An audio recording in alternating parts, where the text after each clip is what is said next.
예, 이번 시간에 우리 세액공제 조정 명세서에 나와 있는 세액공제 중에 마지막 내용 정리하도록 하겠습니다.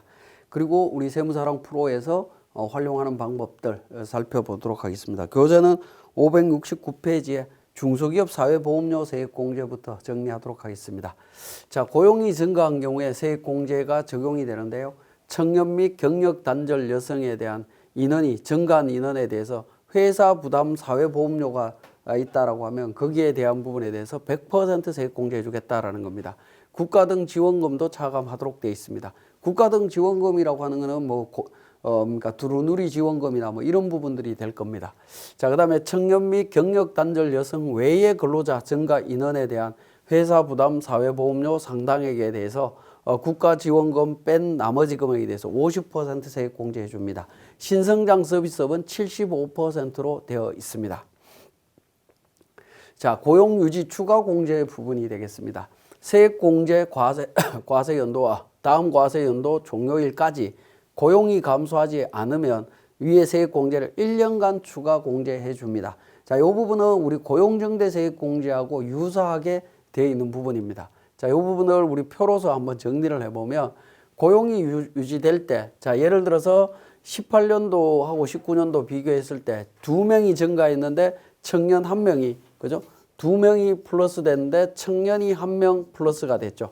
자, 이런 경우에 세액공제 어떻게 되느냐? 청년 외에 대한 사회보험료 세액공제와 청년 관련되는 사회보험료 세액공제 받을 수 있습니다. 근데 20년도에 가서 고용이 감소되지 않았죠. 그죠? 1명이 증가를 했습니다. 1명이 증가했는데, 청년은 2명이 감소를 했습니다. 그죠? 마이너스 2명으로 감소했죠. 그래서, 청년이 2명 감소하면서 일반이 3명 늘어난 결과가 됩니다. 그런 경우에는 청년 관련되는 부분은 배제하겠지만 청년 외와 관련되는 부분만 추가로 공제받을 수 있는 부분이 되겠습니다. 자, 20년도 관련되는 부분을 보면, 자, 청년은 2명 감소했고 청년 외가 3명 늘어난 결과가 됩니다. 전체가 1명 늘어났기 때문에요. 그렇지만 3명에 대해서 청년 외에 대한 세액 공제를 해주는 것이 아니라 전체 근로자 기준으로 적용이 됩니다. 그래서 1명에 대해서 청년 외 세액 공제 적용을 받을 수 있다라고 보시면 되겠습니다. 자, 21년도로 넘어오면, 자, 청년이 3명 늘었습니다. 그죠? 3명 늘었고요. 자, 전체가 플러스 1명입니다. 결과론적으로는 고용이 감소하지 않았죠. 그래서 20년도에 적용받았던 걸 한 번 더 적용해 주겠다라는 겁니다. 청년 외만 적용했기 때문에 청년 외만 추가 공제하시면 되겠습니다. 자, 20년도에 증가분에 대한 부분 보시면 전체가 1명 늘었죠. 3명에 대해서 청년세액 공제 적용된다라고 제가 여기 표현이 되어 있는데 이건 3명이 아니고 1명에 대해서만 적용이 됩니다. 왜냐하면 전체 근로자를 범위로 해서 적용이 되는 부분이기 때문에 1명에 대해서 청년세액 공제 부분이 적용이 된다라고 보시면 되겠습니다. 자, 이렇게 이제 고용이 유지되면 중소기업 사회보험료에 대해서도 한 번 더 적용이 된다라는 거 보시면 되겠고요. 넘어갑니다. 자, 청년이라고 할 때 청년과 경력 단절 여성에 대한 범위가 되겠습니다. 자, 청년 상시 근로자는 15세 이상 29세 이하인 상시 근로자입니다. 물론 병력을 이행한 경우에는 그 기간을 제외하도록 되어 있습니다. 즉 최고 한도가 6년입니다. 6년 범위 내에서 제외를 합니다. 그래서 보통 2년 근무하기 때문에 2년이면 29세에서 2년이면 31세죠. 31세 직원들은 다 가능하다라고 보시면 되겠습니다. 자, 이때 청년이라고 할 때 범위에 제한이 있느냐? 고용정대세액 공제를 적용할 때 청년에서는 제한이 있었죠. 단시간 근로자나 기간제 근로자, 파견 근로자, 그 다음에 청소년 유해업소에 근무하는 청소년이라든가 이런 분들은 제외하도록 되어 있습니다. 그렇지만 우리 사회보험료 관련되는 부분에 있어서는 제한이 없습니다. 그냥 29세 이하이기만 하면 청년이다라는 부분입니다. 그래서 고용을 정대시킨 기업과 청년의 범위가 다르다라는 걸 기억을 하셔야 되겠고, 그 다음에 경력 단절 여성에 대한 상시 근로자 부분인데 이 부분은 앞에서 제가 경력 단절 여성 근로자에 대한 세액공제 부분 설명드릴 때 범위 설명드렸죠. 그 내용하고 동일하다라고 보시면 되겠습니다. 자, 그래서 경력 단절 여성에 대해서 다시 한번 말씀을 드리면 동일한 업종의 기업에서 1년 이상 근무한 후에 결혼, 임신, 출산, 육아, 자녀 교육의 사유로 퇴직을 했다라고 하면 경력 단절 연속으로 인정이 됩니다. 이때 업종에 대한 부분은 중분류로 간다라는 거죠. 중분류로 갑니다. 그 다음에 퇴직한 날로부터 3년 이상 15년 미만 기간이 지났어야 되고요. 최대 주주 또는 최대 출자자나 그와 특수관계인이 아니어야 됩니다. 아니다라고 하면 경력 단절 여성으로 인정이 됩니다.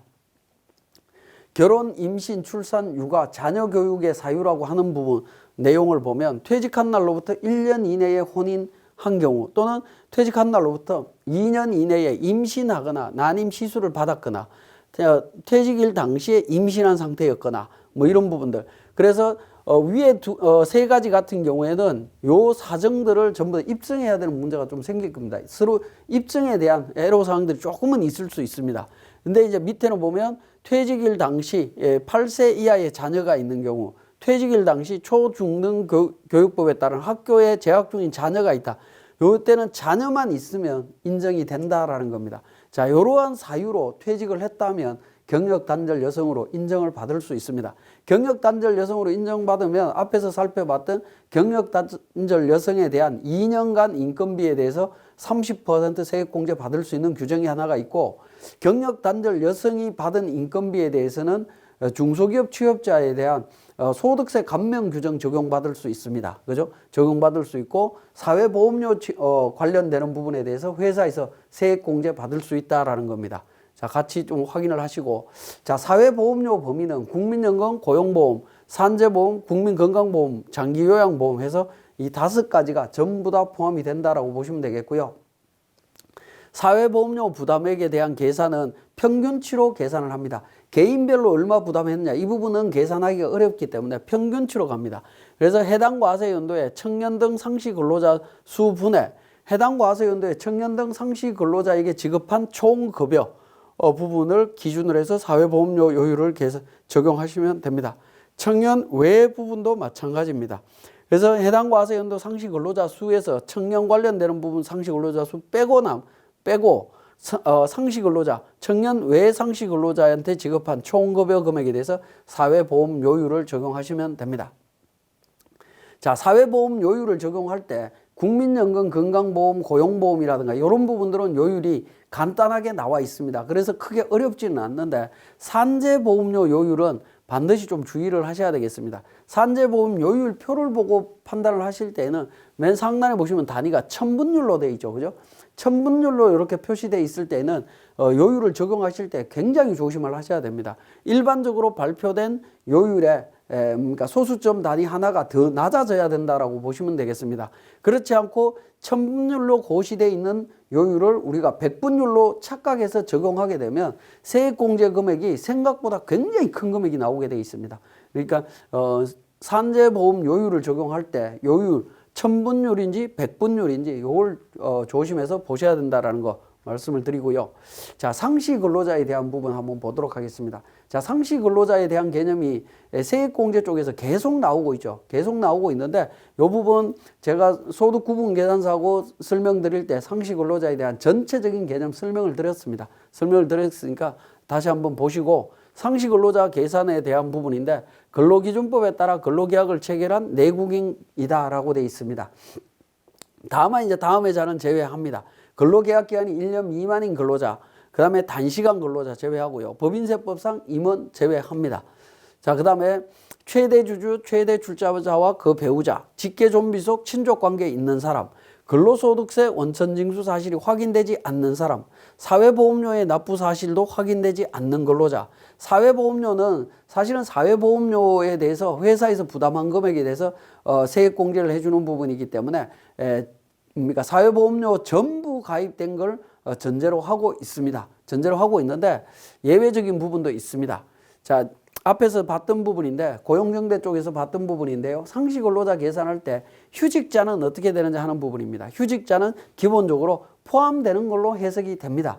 이 부분은 포함되는 걸로 해석이 되는데, 자, 포함되는 이유가 신규 입사자의 매월 말 상시 근로자 수 포함 여부에 대한 부분을 한번 보면, 자, 당해 월 말경에 입사한 직원들 같은 경우에는 월급 금액 자체가 굉장히 작습니다. 작은 경우에 원천징수한 사실이 나오지 않습니다. 세액이 없기 때문에 원천징수가 안 됐는데 이 경우에 입사한 월에 대해서는 상시 근로자로 볼 거냐라는 문제입니다.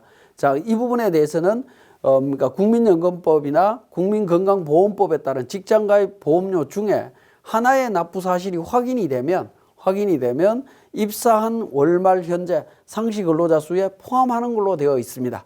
그러니까 원천징수 사실이 없다라고 하면 안 된다라고 했는데 없지만 4대 보험이 가입이 돼 있다라고 하면 인정하겠다라는 거죠.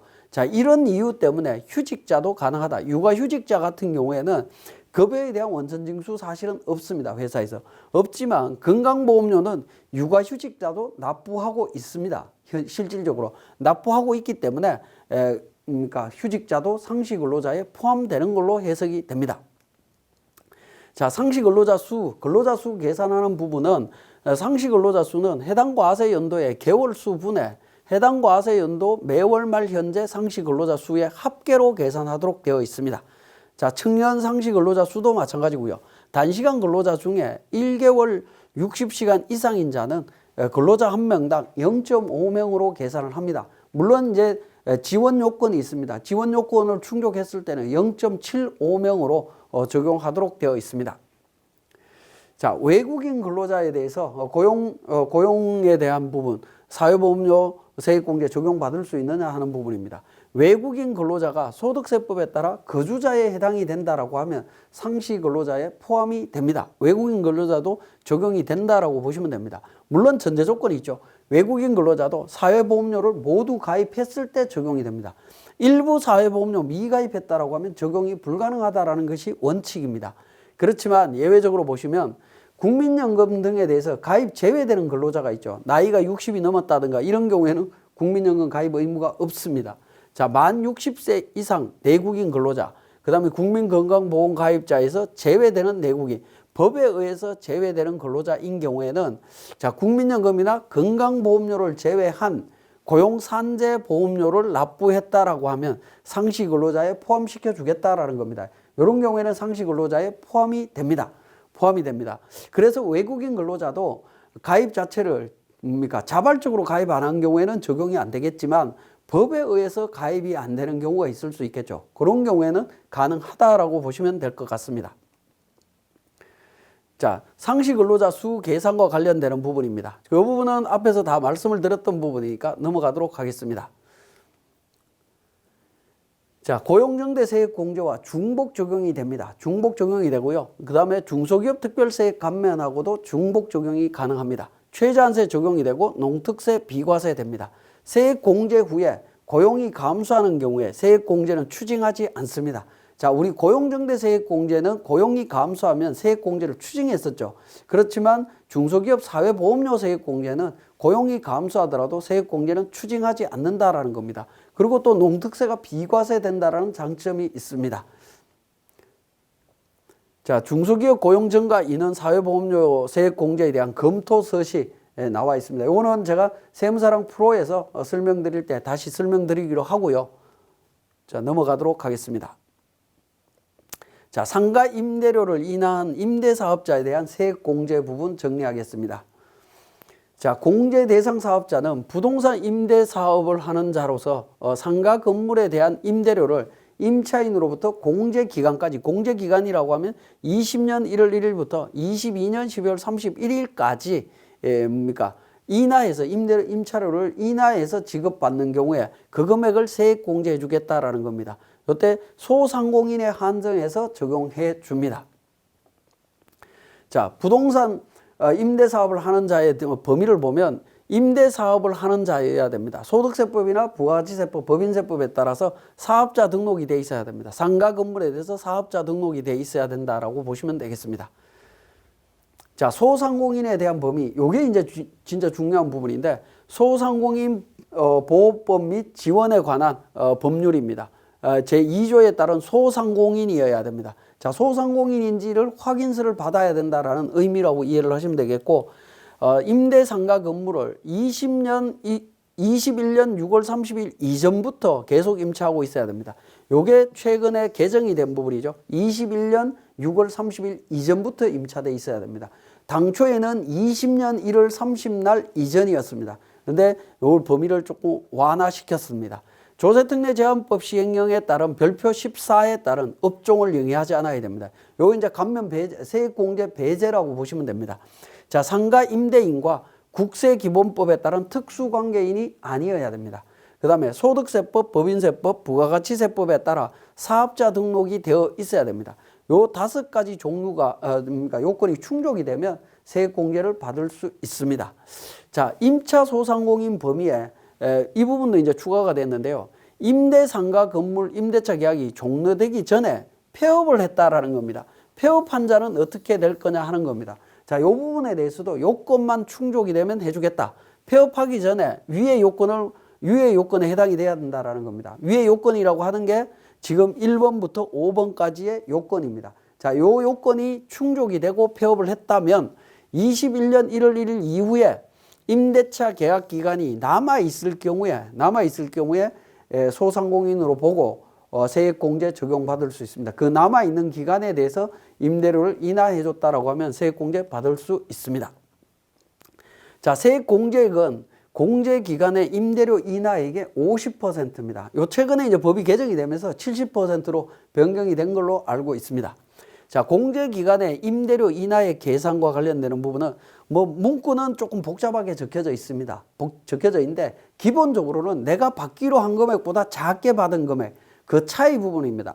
인하한 금액으로 이해를 하시면 되겠습니다. 그 금액에 대해서 그냥 50%, 70% 해주겠다라는 부분입니다.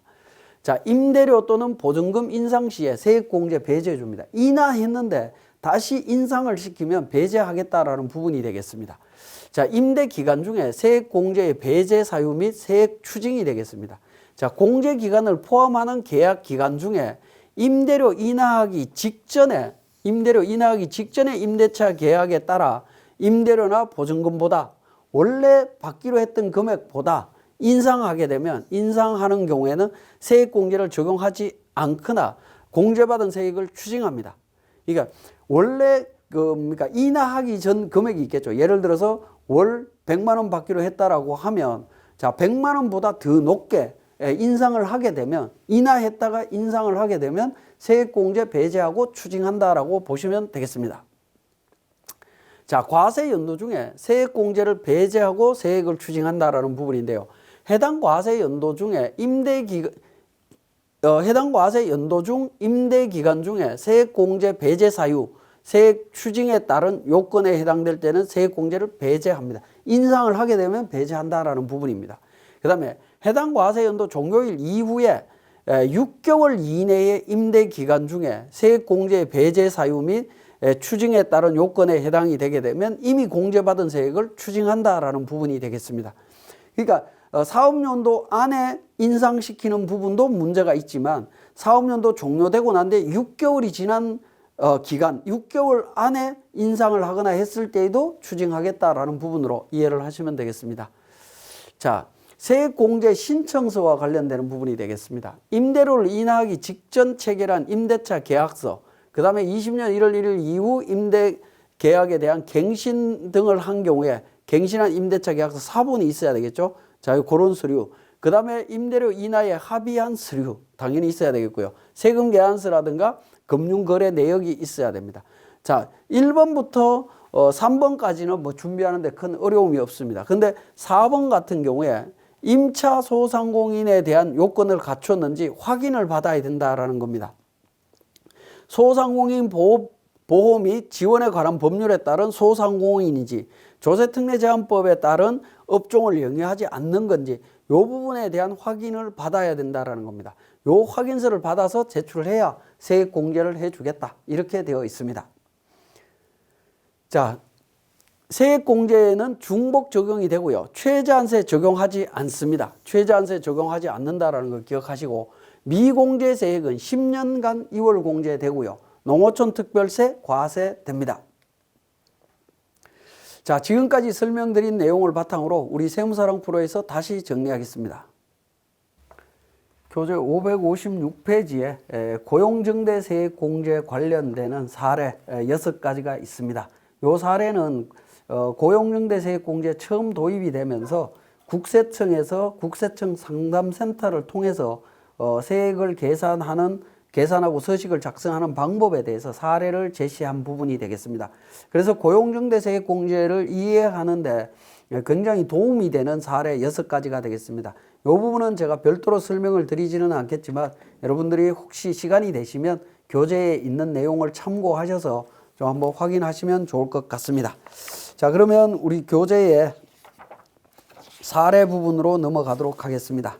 자, 교재 사례는 580페이지가 되겠습니다. 세무사랑 프로 운영 방법이라고 해서 수도권 과밀억제권역 내에 소재하는 중소기업으로서 상시 근로자의 입사, 퇴사 정보 있고요. 그 다음에 소득세법에 따른 근로소득에 대한 정보, 두루누리 지원금에 대한 정보, 사회보험료 요율, 직전 사업연도에 적용받은 세액공제 금액, 뭐 이런 정보들이 있습니다. 자, 이 정보들을 바탕으로 전체 세액공제 부분들 적용해 보도록 하겠습니다. 고용정대 세액공제부터 쭉 적용이 되는 부분이 되겠습니다.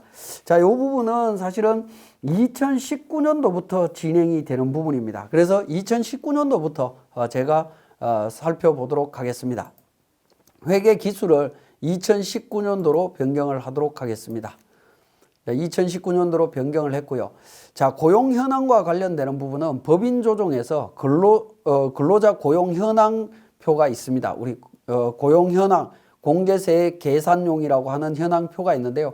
자, 이 부분은 우리 인사급여에 근로소득 관리의 사원 등록이라고 하는 정보가 있습니다. 이 사원 등록도 제가 19년도로 변경을 해 보겠습니다. 자, 19년도 관련되는 사원 등록.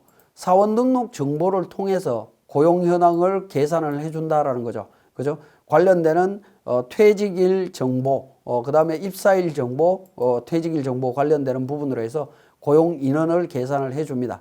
직전 연도 부분, 2018년도 고용 현황이 있죠. 이 부분을 비교해서 계산이 가능합니다. 자, 그러면 한번 보겠습니다.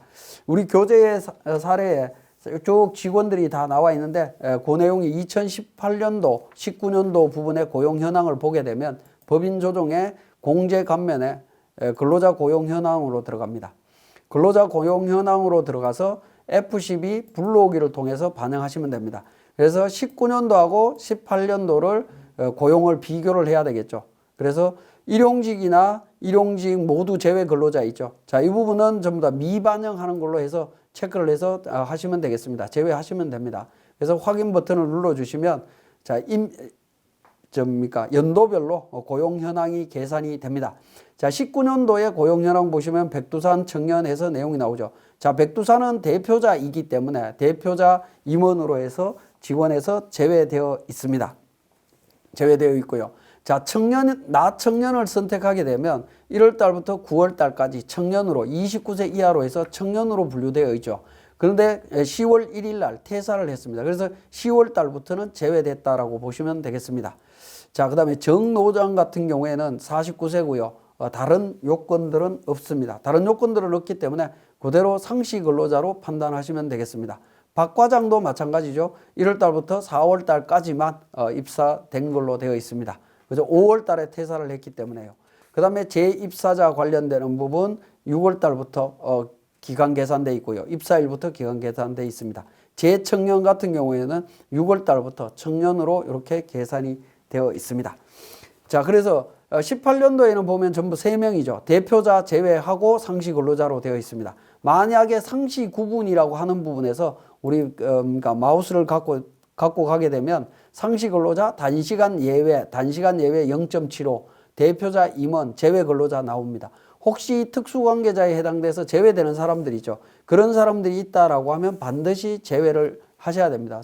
우리 프로그램에서 자동으로 제외되지 않기 때문에 제외를 하셔야 된다라는 거 말씀을 드립니다.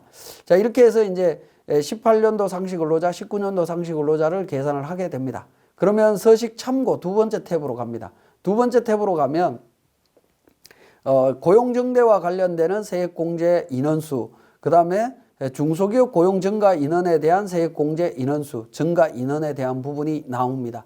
자, 보시면 우리 교재에도 그렇게 나와 있죠. 19년도에 고용증가 인원 부분이 표로 나와 있습니다. 표로 나와 있는데 그거 보시면 세액 계산되어 있는 부분 나와 있죠. 청년이 0.33명 증가했고요.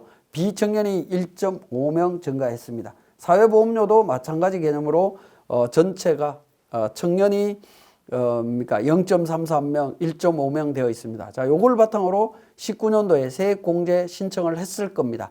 자, 그래서 고용정대 세액공제 부분으로 들어가 보겠습니다. 고용정대 세액공제 부분으로 들어가서 당해 연도 전체 상시 근로자 4.25명이고요. 전체 직전 과세 연도 상시 근로자가 2.41명에서 상시 근로자가 1.84명 늘어나 있습니다. 1.84명 늘어나 있죠. 소수점 뒤에 부분이 약간 다를 수는 있는데 그건 뭐 참고하시고요. 자, 그래서 해당 과세 연도 청년 상시 근로자 1.33명 해서 1명입니다. 직전 연도 1명이었고요. 그래서 0.33명 당해 연도 늘어났습니다. 자, 청년 외 상시 근로자가 2.91명에서 1명에서 1.9명으로 되어 있네요. 요 부분은 1.5명이죠. 제가 숫자를 지금 보면, 자, 교재 보시면 우리 교재에 그 582페이지에 그 2번 표에 마지막 표가 되겠습니다. 마지막 표가 나와 있습니다. 자, 보시면 해당 과세 연도 청년 등 상시 근로자 외 상시 근로자가 1.5명입니다. 그죠? 1.5명이고요. 그 다음에 직전 연도 관련해 2.91명이네요. 제가 잘못 봤습니다. 2.91명이고요. 그 다음에 직전 연도 상시 근로자가 1.41명입니다. 그죠? 1.41명이었습니다. 그래서 1.5명 증가했습니다. 그죠? 1.5명 증가했고요. 그래서 세액 공제 요건은 갖춰졌고 1차 세액 공제 관련해서 0.3명과 0.33명과 1.5명 수도권 내에서 1,113만 원 세액 공제 신청을 합니다. 2차, 3차는 적용할 여지가 없는 상태입니다. 자, 이렇게 이제 고용정대 세액 공제 적용이 되고 나면 사회보험료 세액 공제로 또 넘어가야 되겠죠. 우리 사회보험료, 중소기업 사회보험료 세액 공제 있습니다. 중소기업 사회보험료 세액 공제 보시면 해당 과세 연도에 청년 등 상시 근로자 수가 1.33명입니다. 그죠? 1.33명. 그다음에 직전 연도 상시 근로자 수가 1명입니다. 그래서 0.33명 늘었고요. 자, 그러니까 청년과 관련되는 급여 관련되는 부분이 있습니다. 19년도에 청년 등 급여가 2,500만 원이다라고 가정을 했습니다. 그리고 그러니까 사회보험료 요율 동일하게 적용을 했습니다. 그리고 고용증과 관련되는 부분, 해당 과세연도 상시 근로자 수가 전체 상시 근로자 수가 4.25명이고요. 직전 상시 근로자 수 2.41명에서 그러니까 1.84명인데 청년이 0.33명 늘었으니까 1.51명이 증가했습니다. 그리고 청년 외 근로자에 대한 그러니까 인건비 1억 500입니다. 대표자 인건비 빼고 하면 1억 500이 나옵니다. 1억 3천에서 2,500만 원 빼고 나면 1억 500이 나오겠죠. 거기에 대해서 세액 공제 금액이 계산이 되어 있습니다. 자, 이 부분을 이제 적용하시면 되겠습니다. 자, 여기까지 이제 우리 그 19년도에 대한 중소기업 사회보험료 세액 공제 확인을 했습니다. 자, 그리고 이제 19년도, 20년도로 넘어갑니다. 자, 20년도로 넘어가서 세액 공제 관련되는 부분 확인을 해보도록 하겠습니다. 여기서도 마찬가지로 근로현황표에 의해서 F12 불러오기를 통해서 확인을 하시면 됩니다. 자, 20년도는 19년도하고 18년도까지 3개 년도를 전부 다 체크를 하셔야 됩니다. 왜냐하면 18년도 대비해서 19년도 대비해서 20년도만 비교하면 되기 때문에 지금은 2개 년도만 체크를 하셔도 될 것 같습니다. 그렇지만 우리는 3개 년도 같이 자료를 불러와서 확인을 해보도록 하겠습니다. 자, 20년도, 19년도 이렇게 자료를 확인을 했습니다. 확인을 했고요. 자, 20년도 같은 경우에 입사한 친구들 같은 경우에 박경력이라고 있습니다. 박경력이라고 하는 직원은 경력 단절 여성이죠. 그래서 기타 우대에 경력 단절이라고 해서 표시를 해주시면 되겠습니다. 자, 그 다음에 손병장은 군복무 기간 24개월이 있죠. 군복무 2년이 돼 있으니까 24개월 입력하면 청년으로 반영이 된다라고 보시면 되겠네요. 자, 그 다음에 김막내는 다른 요건 없습니다. 그냥 청년으로 되어 있습니다. 자, 이렇게 정리가 되었다라고 하면, 자, 이렇게 정리가 될 때 우리 상단에 보시면 청년 의제 적용이라고 하는 부분이 있습니다. 요거는 체크를 하셔서 정리를 하셔야 됩니다. 왜냐하면 청년 의제 적용은 사후 관리와 관련된 청년 수를 계산할 때 적용하는 부분이 되겠습니다. 그래서 사후 관리 차원에서 고용이 감소했는지 여부를 따질 때 확인하는 거다라고 이해를 하시면 되겠습니다. 그래서 서식 두 번째로 넘어가게 되면 상시 근로자 수에 대한 정보를 확인하실 수 있습니다. 요 상시 근로자 수가 582페이지에 우리 2번에 나와 있는 두 번째 표가 되겠습니다. 자, 이 두 번째 표를 기준으로 고용정대세액공제 신청을 합니다. 자, 고용정대세액공제 관련해서 내용을 정리를 해보면, 자, 고용정대세액공제로 들어와서, 자, 당해연도 상시 근로자 수가 총 6명입니다. 그죠? 그 다음에 직전과세연도 4.25명이고요. 그래서 당해연도 1.75명 늘어났습니다. 청년과 관련되는 부분은 1.83명에 1.33명에서 0.5명입니다.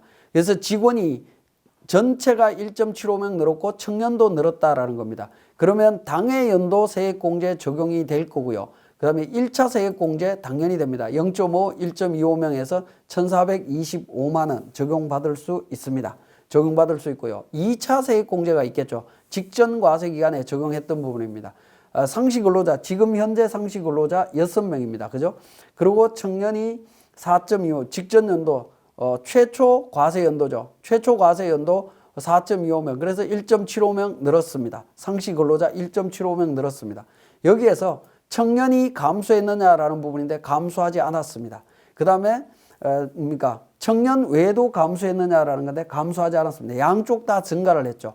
양쪽 다 증가했기 때문에 1차 청년세액공제와 1차 청년 외세액공제 직전 과세 기간에 적용했던 거 그대로 한 번 더 적용을 해줍니다. 자, 이 부분은 직전 과세 연도 내용 확인하시면 됩니다. 직전 과세 연도에 청년 등은 363만 원, 청년 외가 1,050만 원에서 한 번 더 적용을 해줍니다. 그래서 1,413만 원을 한 번 더 적용받기 때문에 세액공제 금액은 2,838만 원이 되겠습니다.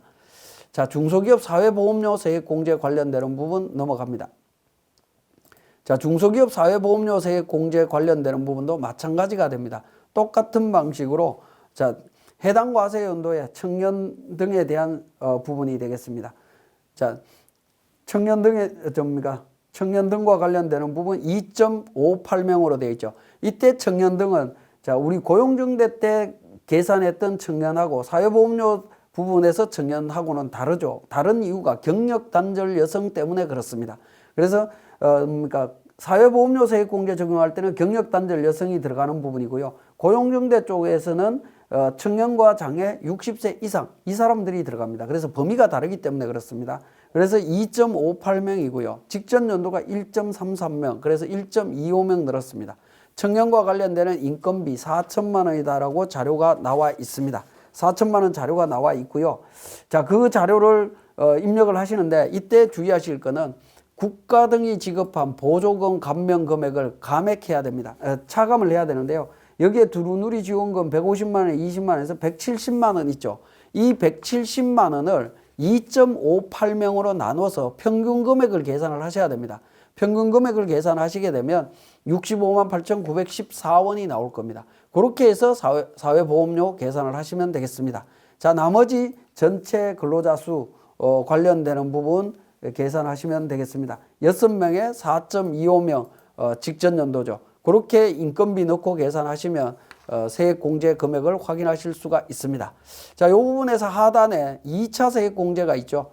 자, 6명에 4.25명, 1.75명 고용이 감소하지 않았습니다. 감소하지 않았을 때 직전 연도 상시 근로자 어떻게 되느냐? 감소하지 않았다. 청년 감소했느냐? 감소하지 않았다라는 거죠.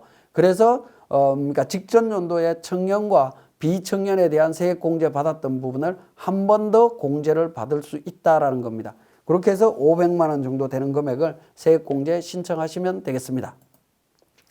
자, 마찬가지로 다시 21년도로 넘어갑니다.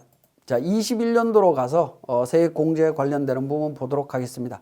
고용증가 인원에 대한 고용 현황표를 통해서 확인을 하겠습니다. 자, 마찬가지로 F12 불러오기를 통해서 3개년도 체크하셔갖고 불러옵니다. 자, 불러오면 이렇게 반영이 됩니다. 경력 단절 여성이 있고요. 그 다음에 손병장이 있고요. 최선일이라고 해서, 60세 넘는 분이 입사를 하셨습니다. 입사를 했는데 60세 넘는 분이 우리 프로그램 업데이트를 통해서 21년도부터는 60세 넘는 분도 기타 우대로 청년에 포함이 될 수가 있습니다. 60세 넘는 분도 포함이 될 수 있는데 우리 프로그램에는 60세 넘는 규정이 아직 반영이 안 돼 있어서 제가 일단 장애인으로 표시를 했습니다. 장애인으로 표시해서 인원수 계산을 했습니다. 20년 동일하고요. 19년 동일합니다. 자, 그렇게 해서 서식 비교해서 직전 과세 기간 비교를 해보시면 되겠습니다. 이 비교표가 우리 582페이지에 2번에 나와 있는 첫 번째 표가 되겠습니다. 이 표를 통해서 고용정대세액공제 적용을 합니다. 자, 6.41명이고요. 6명입니다. 그래서 0.41명이 늘었고 청년 관련해서 1.75명 늘었습니다. 근데 청년 외가 그러니까 1.33명이 감소했습니다. 자, 그러면 1차 세액공제 어떻게 됩니까? 0.41명에 대해서 451만 원 적용을 했습니다. 자, 2차 세액공제로 들어갑니다. 2차 세액공제로 들어가서 2차는 직전 과세기간이 0.41명이었는데 0.41명이죠. 그죠? 0.41명이 늘었습니다. 그리고 청년 늘었습니다. 그러면 비청년은 어떻게 되느냐 하는 부분입니다. 1차 요건에서 보시면 전체는 늘었고요. 청년 늘었습니다. 청년 늘었는데 상시 근로자, 청년 등 근로자 외에 청년 외의 상시 근로자는 오히려 감소를 했습니다. 감소를 했는데 이 부분은 크게 신경을 안 쓰셔도 되는 부분이 자, 2차 부분으로 가시면 1차 년도 대비 상시 근로자 감소하지 않았죠. 1차 대비 청년 상시 근로자 감소했냐? 감소하지 않았습니다. 전체가 감소하지 않은 대신 일반 상시 근로자가 감소하면서 청년이 오히려 더 많이 늘었습니다. 그런 경우에는 문제가 되지 않는다라는 거죠. 그래서 직전 과세 기간에 증가한 세액공제 받은 부분을 한 번 더 공제를 받을 수 있습니다. 그래서 2차 적용을 했고요. 3차는 18년도에 적용받았던 부분입니다. 자, 6.41명이고 18년도 관련되는 인원수 입력을 해야 될 겁니다. 18년도 대비해서 2.41명이죠. 1차 과세연도니까 직전전이니까 4.25명이 아니고 2.41명이 되겠습니다. 2.41명. 19년도죠. 19년도니까 이 부분이 맞습니다. 제가 21년도니까 제가 착각했습니다. 4.25명으로 해서 전체 2.16명 늘었고요. 청년 감소하지 않았고 감소하지 않았습니다. 그래서 한 번 더 공제를 받을 수 있습니다. 그래서 3,289만 원 이렇게 적용하시면 된다라는 겁니다. 자, 여기에서 또 이제 사회보험료 관련되는 부분 보도록 하겠습니다. 중소기업 고용 증가에 대한 부분, 사회보험료는 21년도가 3.66명이고요. 직전이 2.58명입니다. 그래서